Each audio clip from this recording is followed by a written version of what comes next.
నమస్కారం వార్తల్లోకి స్వాగతం. ముందుగా ముఖ్యాంశాలు. నగిరిలో ఘనంగా భారతరత్న మాజీ ప్రధానమంత్రి రాజీవ్ గాంధీ జయంతి వేడుకలు. భారత ప్రధాని మంత్రిగా దేశ ప్రజల సంక్షేమం కోసం దేశాన్ని ప్రగతి బాటలో నడిపించారు పేర్కొన్న మాజీ municipal vice chairman PCC general secretary R Babu. పరిసరాల పరిశుభ్రత, వ్యక్తిగత పరిశుభ్రత ద్వారా పలు రోగాలను నివారించవచ్చు. ప్రపంచ దోమల దినోత్సవం బ్యానర్ ఆవిష్కరించిన తిరుపతి జిల్లా కలెక్టర్ వెంకటేశ్వర్. విద్యుత్ మీటర్ రీడర్లకు ఎస్క్రో అకౌంట్ ద్వారా జీతాలు చెల్లించాలి. మీటర్ రీడర్స్ సమస్యలను పట్టించుకొని విద్యుత్ యాజమాన్యంపై నిరసనగా ఏపీ ఎస్పీడీసీఎల్ కార్యాలయం వద్ద ఏఐటీయూసీ ఆధ్వర్యంలో ధర్నా. వార్తల్లోని వివరాలు. మాజీ municipal vice chairman PCC general secretary R Babu ఆధ్వర్యంలో మాజీ ప్రధానమంత్రి రాజీవ్ గాంధీ జయంతి వేడుకలు ఘనంగా నిర్వహించారు. నగిరి బస్టాండ్ టవర్ క్లాక్ వద్ద రాజీవ్ చిత్రపటానికి పూలమాలలు వేసి అందరికీ స్వీట్లు పంచిపెట్టారు. నగిరి బస్టాండ్ టవర్ క్లాక్ వద్ద రాజీవ్ చిత్రపటానికి పూలమాలలు వేసి అందరికీ స్వీట్లు పంచిపెట్టారు. ఈ సందర్భంగా ఆయన మాట్లాడుతూ, భారత ప్రధానమంత్రిగా రాజీవ్ గాంధీ తన చివరి ఊపిరి ఉన్నంత వరకు భారతదేశ ప్రజల సంక్షేమం కోసం దేశాన్ని ప్రగతి బాటలు నడిపించారని అన్నారు. ఈ కార్యక్రమంలో పిసిసి మెంబర్లు నటరాజ మొదలియార్, చిరంజీవి రెడ్డి, జిల్లా కార్యదర్శులు Desaiah, municipal party president Allapichi, rural Congress party అధ్యక్షులు కుమార్, మాజీ రూరల్ బ్యాంక్ అధ్యక్షులు నాగేశ్వరరావు తదితరులు పాల్గొన్నారు.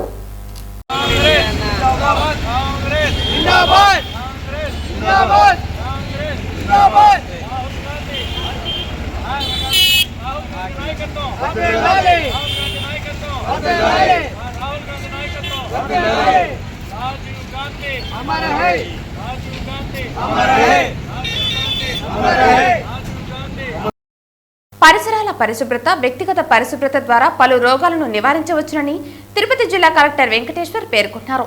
మంగళవారం ఉదయం తిరుపతి జిల్లా కలెక్టర్ కార్యాలయ ఆవరణలో జిల్లా అధికారులతో కలిసి ప్రపంచ దోమల దినోత్సవ బ్యానర్ను జిల్లా కలెక్టర్ ఆవిష్కరించారు. దోమల వల్ల మలేరియా, డెంగ్యూ, చికెన్ గున్యా వంటి జ్వరాలు వ్యాప్తి చెందుతాయని, ప్రతి సంవత్సరం ఆగస్టు 20వ తేదీన ప్రపంచ దోమల దినోత్సవాన్ని జరుపుకుంటున్నామని కలెక్టర్ తెలిపారు. 2024 థీమ్ మరింత సమానమైన ప్రపంచం కోసం మలేరియాకు వ్యతిరేకంగా పోరాటాన్ని వేగవంతం చేయటం, మలేరియాను పరిష్కరించాల్సిన తక్షణ అవసరాన్ని నొక్కి చెబుతోందని అన్నారు. మలేరియా వ్యాధి వల్ల ఎంతో మంది ప్రాణాలు కోల్పోతున్నారని అన్నారు. మన దేశంలో, మరీ ముఖ్యంగా మన రాష్ట్రంలో మలేరియా, డెంగ్యూ, చికెన్ గున్యా వ్యాధులు ప్రబలుతున్నాయని తెలిపారు.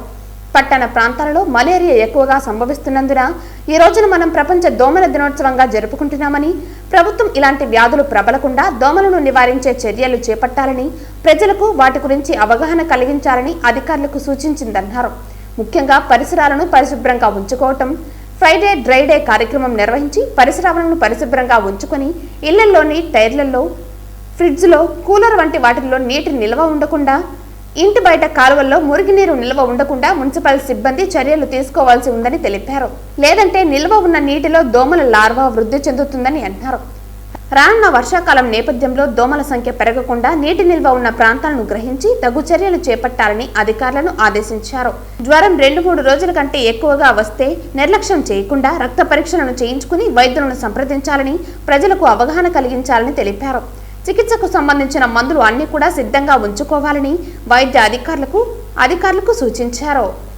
అదేవిధంగా దోమల వల్ల కూడా చాలా మనకి మలేరియాతో పాటు అనేక మంది డెంగ్యూ, చికెన్ గున్యా, ఫైలేరియా ఇవన్నీ కూడా దోమల వల్ల మనకు వచ్చేటువంటి జబ్బులు. సో మన భారతదేశంలో కూడా అదేవిధంగా మలేరియా, డెంగ్యూ, చికెన్ గున్యా చాలా ఎక్కువ వ్యాప్తి ఉన్నాయి. మరీ ముఖ్యంగా మన రాష్ట్రంలో ఏదైతే షెడ్యూల్ 5 ఏరియాస్లో మలేరియా, అదేవిధంగా ఆ అర్బన్ ఏరియాల్లో డెంగ్యూ అనేది ఎక్కువగా మనకి కనిపిస్తున్నప్పటికీ ఈరోజు ప్రపంచ మలేరియా దినోత్సవం సందర్భంగా తీసుకోవాల్సినటువంటి అన్ని చర్యలు ప్రభుత్వం నుంచి అందరికీ విస్తృతంగా అవేర్నెస్ అనేది కనిపించడం జరుగుతుంది. ముఖ్యంగా ఇళ్లల్లో దోమతెరలను వాడటం, అదేవిధంగా పరిశుభ్రంగా పరిసరాలను ఉంచుకోవటం, ఫ్రైడేని డ్రై డేగా, ప్రతి ఫ్రైడే డ్రై డేగా భావించి ఇంట్లో ఉన్నటువంటి ఇంటి పరిసరాల్లో ఉన్నటువంటి నీటి నిల్వలన్నింటినీ కూడా మనము ఎంటీ చేసుకోవటం. ముఖ్యంగా కొబ్బరి చిప్పలు, రబ్బర్ టైర్లు, ఫ్రిడ్జ్ కింద భాగంలో, అదేవిధంగా కూలర్స్, ఎయిర్ కండిషనర్స్, వీటిలో ఎక్కువ నీటి నిల్వలు ఉంటాయి. వాటిలో ఈ లార్వా అనేది పెరుగుతుంది. దానివల్ల మనకి ఫ్రెష్ వాటర్లో డెంగ్యూ, అదేవిధంగా మలేరియా మనకి అర్బన్ ఏరియాలో లేనప్పటికీ రూరల్ ఏరియాస్లో ఈ మధ్య మలేరియా ఎక్కువ మనకి స్పైక్ కనిపిస్తుంది.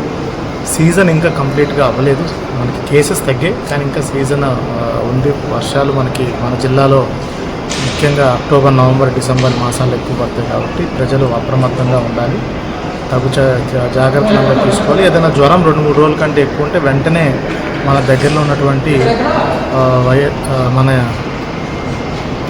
ఏదైతే సచివాలయం పరిధిలో ఉన్నటువంటి మన హెల్త్ క్లినిక్కి వెళ్ళవలసి ఉంటుంది.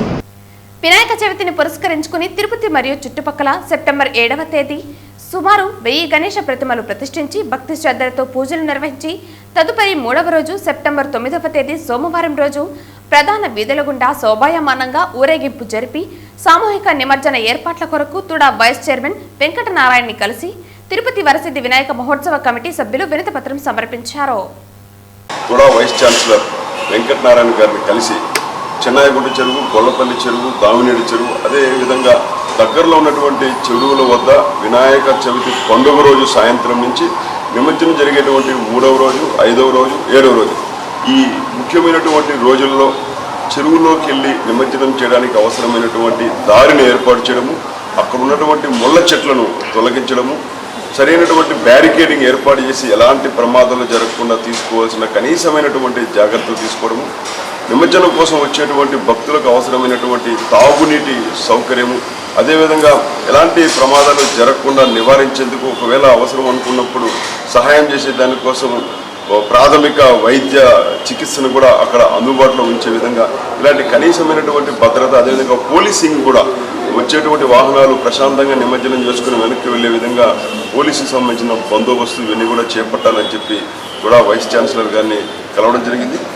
అదేవిధంగా తిరుపతి కార్పొరేషన్ కార్యాలయంలో జరిగేటువంటి వివిధ ప్రభుత్వ శాఖల యొక్క కోఆర్డినేషన్ మీటింగ్లో కూడా చేయవలసిన పనులపైన ఇతిమిద్దంగా అన్ని విషయాలు కూడా డిస్కస్ చేసి ఆ విధంగా అన్ని ప్రభుత్వ శాఖల యొక్క సమన్వయంతో ఈసారి అంగరంగ వైభవంగా ప్రశాంతంగా పవిత్రంగా పండుగను చేసుకుని నిమజ్జనం పూర్తి చేసుకోవాలనేటువంటి లక్ష్యంతో ఈ రకంగా అందరం కలిసి పనిచేసుకుంటూ ముందుకెళ్తాం. జై గణేష. రాబో వినాయక చవితి ఉత్సవాలకి నిమజ్జనానికి ఏర్పాట్లను తుడా వీసీ గారిని కలిసి తిరుపతి పరిసరాలు వినాయక సాగర్ కాకుండా అన్నాసాంపల్లి, గొల్లపల్లి, పద్మావతిపురం గాడు ఉండే చెరువులకి బ్యారికేడ్లు, ముళ్ళకంపలు తొలగించాలని, లైటింగ్ ఏర్పాటు చేయాలని, తీసుకొని వచ్చి వినాయక నిర్వాహకులకి ఇబ్బందులు కలగకుండా పోలీస్ ప్రొటెక్షన్ ఏర్పాటు చేయాలని, 108ని ఏర్పాటు చేయాలని కమిటీ సభ్యులందరూ కలిసి తుడా వీసీ అయిన వెంకటనారాయణ గారిని కలిసి వినతిపత్రం ఇవ్వడం జరిగింది. ఆయన కూడా సానుకూలంగా స్పందించి నేను కూడా వినాయక స్వామి భక్తుడిని, మీకు అందుబాటులో ఉంటా, తిరుపతి ప్రజలకే కాకుండా మన జిల్లా వాసులకి అందరికీ ఏమి వసతులు కావాలన్నా దగ్గరుండి ఏర్పాటు చేస్తానని తగిన సూచనలు, సలహాలు ఇవ్వడం జరిగింది. జై గణేష్. తిరుమల శ్రీవారిని ఏపీ మంత్రి టీజీ భరత్ కుటుంబ సభ్యులతో కలిసి స్వామివారి దివ్య ఆశీస్సులు అందుకున్నారు. వీరికి ఆలయ అధికారులు స్వాగతం పలికి దర్శన ఏర్పాట్లు చేశారు.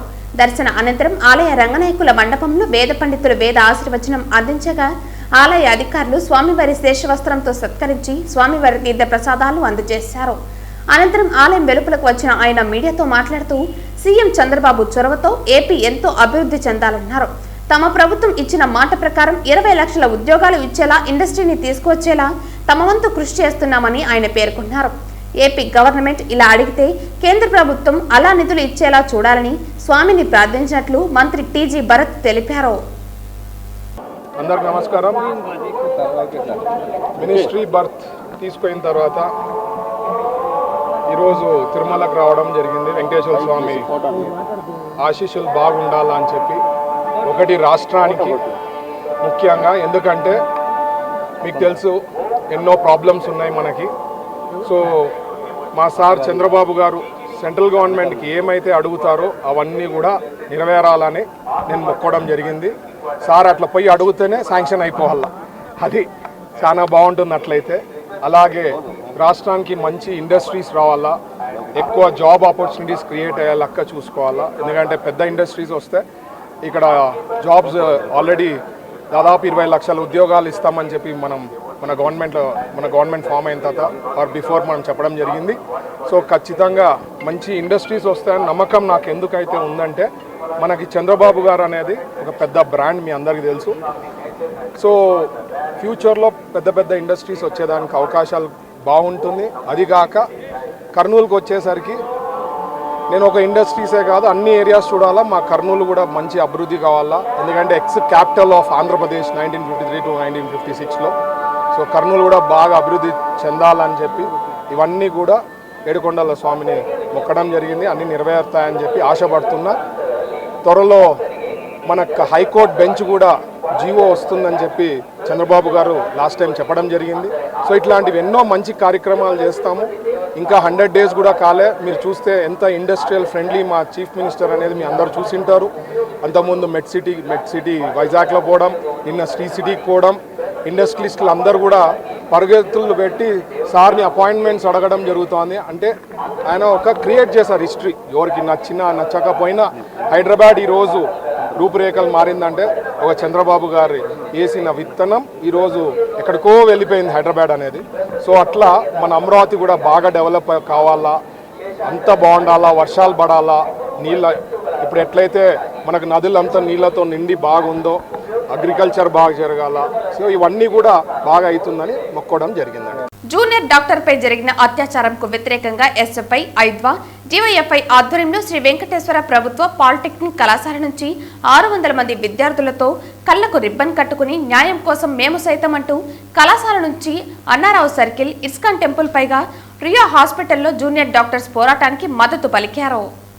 దేశంలో గత 10 రోజుల నుంచి పెద్ద ఎత్తున మహిళల రక్షణ కోసం విద్యార్థులు, యువత రోడ్లపై వచ్చి నినాదిస్తున్నారని భారత విద్యార్థి ఫెడరేషన్ కూడా అన్ని విశ్వవిద్యాలయాలలో, కళాశాలలో పెద్ద ఎత్తున ఈ ఉద్యమంలో భాగస్వామ్యులుగా విద్యార్థులను చేస్తున్నామని తెలిపారు.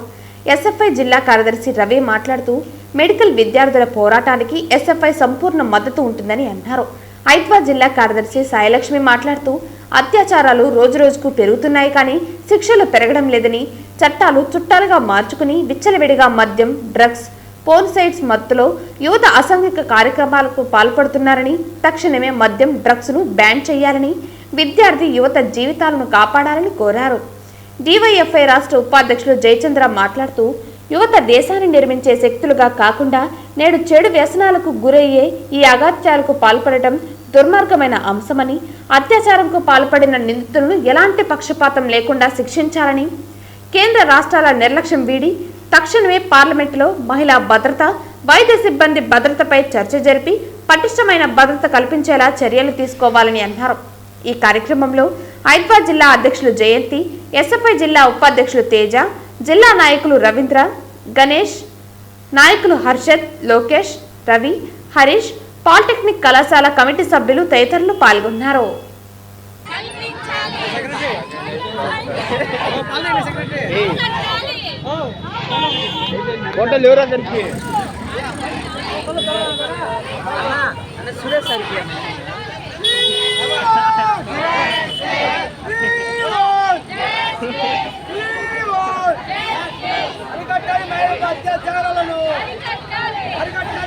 విద్యుత్ మీటర్ రీడర్ కు ఎస్క్రో అకౌంట్ ద్వారా జీతాలు చెల్లించాలని ఏపీ ఎస్పీడీసీఎల్ కార్యాలయం వద్ద ఏఐటీయూసీ ఆధ్వర్యంలో ధర్నా నిర్వహించారు. ధర్నా కార్యక్రమంలో ఓబులేషు మాట్లాడుతూ స్మార్ట్ మీటర్స్ వస్తున్న తరుణంలో మీటర్ రీడర్స్ కు ఉద్యోగం భంగం కలిగే ప్రమాదం ఉంది కాబట్టి విద్యుత్ సంస్థను నమ్ముకుని గత 20 సంవత్సరాలు పైబడి పనిచేస్తున్న వీరందరికీ ఉద్యోగ భద్రత కల్పించాల్సిన బాధ్యత ఇటు యాజమాన్యం మరియు ప్రభుత్వంపై ఉందని డిమాండ్ చేశారు. 21,000 కనీస వేతనం ఇవ్వాలి. గత ప్రభుత్వం విడుదల చేసిన జీవో 549 ప్రకారంగా ఆ వేతనాలు రావాలి. ఆ వేతనాలు ఇవ్వడం లేదు. 16,000 వేతనాలు కూడా వాళ్ళు అంగీకరించి ఇవ్వడం లేదు. ప్రతి చోట కేవలము 7,000, 8,000 మాత్రమే ఇచ్చి ఒక్కొక్క కార్మికుడి పైన నెలకు 8,000 రూపాయలు కాంట్రాక్టర్లు దోచుకునేటువంటి పద్ధతి కల్పించి కాంట్రాక్టర్ల ద్వారా అధికారులు లంచాలు దండుకొని అధికారులు కాంట్రాక్టర్లు కలిసి రాజకీయ పార్టీలకు పదవుల్లో పవర్లో ఉన్నటువంటి నాయకులు పంపకాలు పంచుకొని తింటున్నారు తప్ప ఇది ఏమాత్రం బాగు చేసిన వ్యవస్థ లేదు. అందులో మేము ఇవాళ మీటర్ రీడర్స్ యూనియన్ తరపున డిమాండ్ చేస్తూ ఉన్నాం.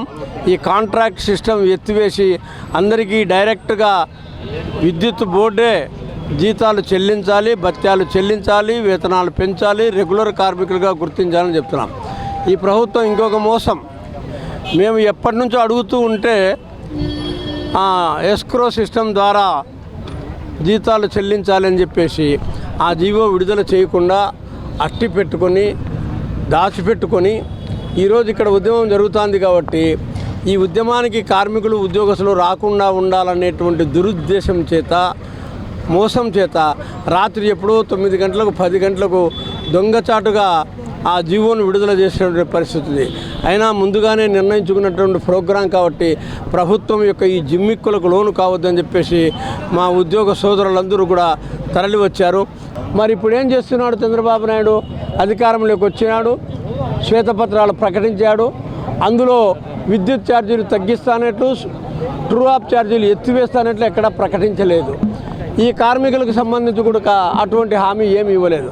అందులో ఈ సందర్భంగా మేము డిమాండ్ చేస్తున్నాం ప్రభుత్వాన్ని, వెంటనే ఈ మీటర్ రీడర్స్ ఎవరైతే ఉన్నారో రాష్ట్ర వ్యాప్తంగా వీరందరినీ విద్యుత్ కార్మికులుగా ఉద్యోగస్తులుగా గుర్తించి కనీస వేతనాలు చెల్లించాలి. అంతవరకు ఎస్క్రో సిస్టమ్ ద్వారా జీతాలు ఇవ్వాలని చెప్పేసి డిమాండ్ చేస్తున్నాం. థర్డ్ పార్టీ వ్యవస్థను ఎత్తివేయాలని చెప్పేసి డిమాండ్ చేస్తున్నాం. లేకపోతే రానున్న రోజుల్లో మరింత పెద్ద ఎత్తున ఉద్యమం చేస్తాం. ఈ ఉద్యమం జరగకుండా నీరుగార్చాలని, దీన్ని దెబ్బతీయాలని దురుద్దేశంతో ప్రభుత్వము, ఈ బోర్డు యాజమాన్యము అర్ధరాత్రి పూట దొంగలు ఊర్లో పడినారన్నట్టుగా అప్పుడు జీవో విడుదల చేసినారు, ఎస్క్రో ద్వారా జీతాలు ఇస్తాము అని చెప్పేసి. ఇది పెద్ద మోసము, దుర్మార్గము. ముందుగానే పిలిచి మాట్లాడితే మర్యాద ఉంటుంది కదా వాళ్ళకు మాకు. అందులో మేము ముందుగానే నిర్ణయించిన ప్రోగ్రాం కాబట్టి ఈ కార్యక్రమం చేశాము. ఇంకా మిగిలిన డిమాండ్స్ పరిష్కారం చేయకపోతే రానున్న రోజుల్లో తీవ్రతరమైన ఆందోళన చేస్తాం. అవసరమైతే విద్యుత్ రంగంలో సమ్మెకు గుడక వెనుకాడము. ఎనర్జీ అసిస్టెంట్సు, మీటర్ రీడర్సు, ఇంకా ఇతర కాంట్రాక్ట్ కార్మికులు అందరం కలిసి ఉద్యమం చేస్తే రాష్ట్రమే స్తంభిస్తుంది. చంద్రబాబు నాయుడు అర్థం చేసుకోవాలని చెప్పేసి డిమాండ్ చేస్తూ ఉన్నాం. కేంద్రంలో మోదీ ప్రభుత్వం అధికారంలో వచ్చిన నాటి నుంచి రాజ్యాంగ వ్యతిరేకంగానే పాలన సాగిస్తోంది. రాజ్యాంగంలోని మౌలిక సూత్రాలన్నింటినీ నిర్వీర్యం చేసి దేశంలో చక్రవర్తి తరహా పాలన తీసుకురావాలని ఉబలాట పడుతోంది. ఈ క్రమంలోనే రాజ్యాంగాన్ని మార్చడం మా తదుపరి కర్తవ్యమని అనేక మంది పార్లమెంటు సభ్యులు బాహాటంగానే ప్రకటిస్తున్నారు. బీజేపీ కోరుకుంటున్న చక్రవర్తి తరహా పాలనకు ఆరంభ సూచికగా ఏడాది క్రితం నూతనంగా నిర్మించిన భారత పార్లమెంటు భవన ప్రారంభోత్సవంలో రాజదండం ప్రతిష్టాపన కార్యక్రమాన్ని గమనించవచ్చు. కరుడుగట్టిన వివక్షతతో షెడ్యూల్ తెగకు తెగిన మహిళ అయిన భారత రాష్ట్రపతి ద్రౌపది ముర్ముతో పార్లమెంటు భవనాన్ని ప్రారంభించకుండా అవమానించారు. ఇదే మనుధర్మ శాస్త్రం. సెంగోల్గా పిలువబడే రాజదండాన్ని పార్లమెంటు నూతన భవనంలోని లోక్సభలో ప్రధాని మోదీ వేద పండితుల మధ్య పూజా పునస్కారాలతో ప్రతిష్ఠించడంపై దేశవ్యాప్తంగా పెద్ద ఎత్తున చర్చ జరిగింది. లౌకిక భారతదేశంలో ఈ తరహా అహంకారపూరితమైన చర్యతో పాటు రాజదండం పుట్టు పూర్వత్రాలు సామాజిక మాధ్యమాల్లో విస్తృతంగా చక్కర్లు కొట్టాయి. ఇందులో అసత్యాలు, అర్ధసత్యాలే అధికం. ఆ రాజదండం కథ కమామిషులోకి వెళితే భారతదేశానికి స్వాతంత్రం ప్రకటించిన బ్రిటిష్ అధికారి లార్డ్ మౌంట్ బాటన్ నుంచి భారత తొలి ప్రధాని ఈ రాజదండాన్ని అందుకున్నట్లు, ఇది అధికార మార్పిడికి చిహ్నం అన్నట్టు ప్రచారం జరిగింది. వాస్తవం ఏమిటంటే 1947 ఆగస్టు 17 నాటి ఆంధ్ర పత్రికలో వెలువడిన ఓ కథనంలో రాజదండం ప్రస్తావన ఉంది. ఆ రాజదండం ఫోటోను కూడా ప్రచురించారు. అయితే ఆ రాజదండాన్ని సంఘ్ పరివార్ చెబుతున్నట్లు మౌంట్ బాటన్ ఇచ్చినట్లు ప్రస్తావనే లేదు. తమిళనాడులోని తిరువపడుతురై మఠాధిపతి స్వాతంత్ర దినం సందర్భంగా నెహ్రూకి బహుకరించినట్లు ప్రత్యేకంగా రాశారు. ప్రధానిగా ఉన్న వారికి చాలా మంది వివిధ సందర్భాల్లో చాలా బహుమతులు, జ్ఞాపికలు ఇస్తూ ఉంటారు.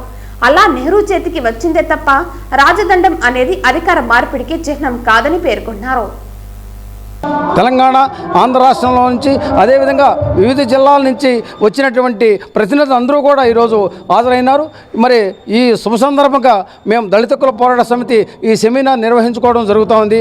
మరి దీనికి మా రాష్ట్ర అధ్యక్షులు, కార్యదర్శులు కూడా మరి సెమినార్కి హాజరవ్వడం జరుగుతుంది. మరి దీంట్లో భాగంగానే ఇప్పుడు ఈ సెమినార్లో మీరు మీడియా మిత్రులు కూడా చూస్తున్నారు, అనేక మంది మరి సమస్యల మీద మాట్లాడడానికి ముందుకు వస్తున్నారు, రాజ్యాంగం మీద. కాబట్టి వాళ్ళందరి యొక్క మనల్ని తీసుకొని మీరు సమాజానికి ఒక మంచి మెసేజ్ని అందిస్తారనేసి కోరుకుంటూ మరి మేము ఇంకోటి కూడా మనం చూడొచ్చు. నిన్న 45 మంది ఆఫీసర్లని లేటరల్ ఎంట్రీ పేరు మీద ఐఏఎస్, ఐపీఎస్లు, ఐఆర్ఎస్లు చేయాల్సినటువంటి ఉద్యోగాల్లో ఆర్ఎస్ఎస్ వాళ్ళని తీసుకొచ్చి అందులో కూర్చోబెట్టేటువంటి ప్రయత్నం చేస్తున్నాడు ఆయన. సో ఇది చాలా దుర్మార్గం. అది ఎస్సీలకి, బీసీలకి ఇంకా భారతదేశంలో అవకాశం లేకుండా చేసేటటువంటి పరిస్థితి కనపడుతూ ఉంది. రాజ్యాంగాన్ని పక్కన పెట్టి నచ్చినట్టుగా పరిపాలన చేసేదాన్ని పేద ప్రజలు కానీ, బహుజనులు కానీ అంగీకరించేటటువంటి పరిస్థితి లేదు. కాబట్టి ఆ సింగోల్ ఏదైతే ఉందో ఆ రాచరిక వ్యవస్థ సింహాన్ని ఏదైతే ఉందో దాన్ని తీసి పడేయాలని ఈయన రాజు కాదు, నేను పెద్ద రాచరికానికి వ్యవహరించడానికి కుదరదు. సో ప్రజాస్వామ్య వ్యవస్థలో నువ్వు ప్రధానమంత్రి ప్రజల చేత ఎన్నుకోబడ్డ ప్రధానమంత్రి కాబట్టి రాజ్యాంగం ప్రకారంగా నువ్వు పరిపాలన చేయాలని చెప్పేసి డిమాండ్ చేస్తూ ఇవాళ ఇక్కడ ఈ కార్యక్రమాన్ని చేస్తాను. తిరుపతి ప్రెస్ క్లబ్ లో వరల్డ్ ఫోటోగ్రఫీ డే సందర్భంగా తిరుపతి ఫోటో జర్నలిస్ట్ అసోసియేషన్ ఏర్పాటు చేసిన ఫోటో ఎగ్జిబిషన్ లో విద్యార్థులు పాల్గొని తిలకించారు. Santosh Parnika from 8 April Silver Oaks School. Our HM Ma'am Sirisha Ma'am gave us a wonderful opportunity to visit this 185th photography world. This is a very inspiring place. This tells about our CM Chandrababu Naidu Garu and Deputy CM Pawan Kalyan sir and our MLA RNS Srinivas sir. They helped us during the floods and they helped us to conduct a very full successful Gangamma Jatara, and they researched about the wildlife and they inspired us very well. Thank you. We are from Silver Oaks School.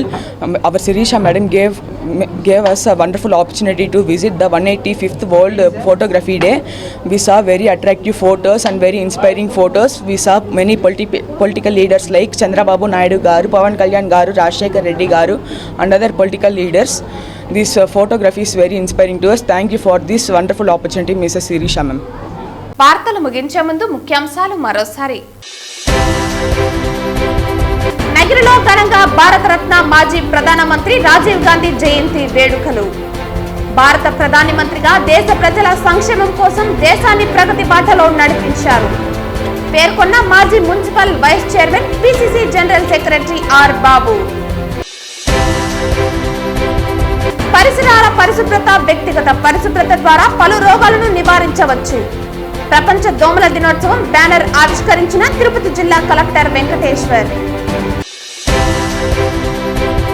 విద్యుత్ metre రీడర్లకు escrow account ద్వారా జీతాలు చెల్లించాలి. Metre readers సమస్యలను పట్టించుకొని విద్యుత్ యాజమాన్యంపై నిరసనగా AP SPDCL కార్యాలయం వద్ద ఏఐటీయూసీ ఆధ్వర్యంలో ధర్నా. ఈ వార్తలు ఇంతటితో సమాప్తం. తిరిగి వార్తల్లో మళ్ళీ కలుద్దాం. అంతవరకు సెలవు. నమస్కారం.